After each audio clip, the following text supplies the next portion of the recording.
All right, the time is now 6:40. Here's another check of your forecast.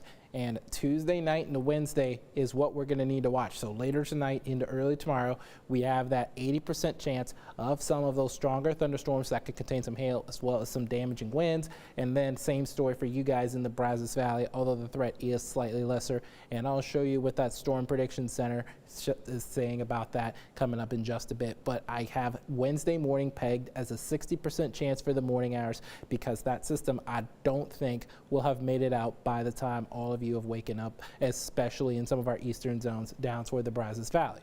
Now that's ahead of a dry line. Arctic cold front comes through later on Wednesday, and we drop to the lower 70s only for your Thursday with those mostly sunny skies.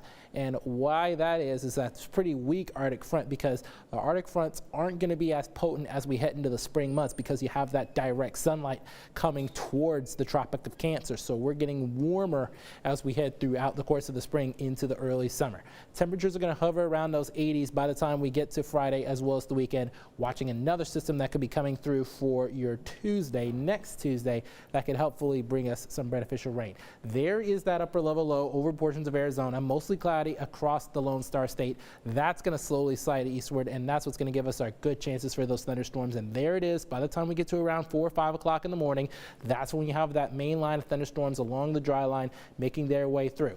Now, we should be clearing out by the time we get to around 10 a.m., but those strong westerly winds behind it, it's going to make it feel a little bit cooler than those upper 60s and lower 70s. We're going to get to those upper 70s because of that added sunlight and because of that added radiational heating from that system drying out and being ahead of the Arctic front. There is that slight risk for severe weather. It includes places like Waco as well as Gatesville. Temple, Belton, you're in that marginal risk. You were in the slight risk yesterday. And the same story for you guys, Marlin, as well as Hearn and Cameron. And that's because the Storm Prediction Center isn't as confident in severe weather in these green areas as they are in this yellow area. But again, hail, damaging winds are going to be the main calling card for these storms. A brief spin-up tornado can't be ruled out, but it's way less of a chance than last week. Upper 60s in downtown Temple with that southerly wind at around 21 miles an hour, so still going to be quite windy. Mid to upper 60s, maybe even some low 70s down in the Brazos Valley with those strong winds coming out of the south. Could see a few isolated thunderstorms. I've pegged it at a 30% chance during the afternoon with highs getting to those low 80s. Winds gusting to around 40 miles an hour during the afternoon and up to 50 miles an hour during the evening, while we have that 80% chance of some of those strong thunderstorms and lows in those lower 60s.